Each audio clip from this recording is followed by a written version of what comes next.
საპარლამენტო უმრავლესობა თბილისის მერიაში საკადრო გადაადგილების თემას ოპონენტი პოლიტიკური ძალის მიერ წყობით აპრობირებული პრაქტიკის გაგრძელებად მიიჩნევს. საკანონმდებლო ორგანოს თავმჯდომარე ვიცემერის პოსტზე ნაციონალური მოძრაობის გენერალური მდივნის დანიშვნას თბილისელებისთვის მუნიციპალური მომსახურების გაუმჯობესების გადაწყვეტილებასთან არაიგივებს და განმარტავს, რომ ვანო მერაბიშვილი პარტიას ახალ პრობლემურ უბანზე დასჭირდა. დავით უსუფაშვილი თბილისის მერის წინააღმდეგ წამოყენებულ სამართლებრივ პროცესზე საუბრობს. მერაბიშვილს რომ მიულოცო მერის მოადგილეობა, მე მგონი არ იქნება სწორი. მეტად საპასუხისმგებლო საქმეები ებარა მას და ის საქმეები სწორად და კარგად რომ წარემართა თუ ეცლიათ მისთვის მისი სწორად და კარგად გეთევა მე უკვე აღარ ვიცი. შესაძლოა ეს მისთვის წუთეს ყოფილიყო და ქვეყნისაც ახლა ახალ პოსტზე ვერაფერს ვერ უშინებ, გარდა იმისა რომ ასე ვთქვათ კარგად გაიაზროს ყველამ.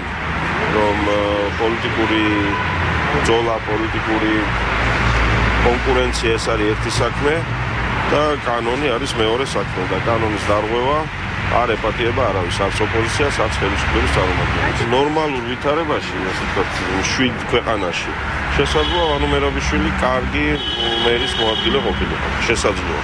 მაგრამ არ მგონია ეს მერის მოადგილე თუნიშება, იმიტომ რომ უკეთესი სერვისი შესთავაზოს მოსახლეობას. გამწუხაროდ გრძელდება ის ჩვეული პროცესი, რაც ხელისუფლებაში ყოფილში ადრე იყო ხოლმე. ასე მარიფათიანი ყოჩაღი ბიჭებისთვის რაღაცა უბნების იმაგრება.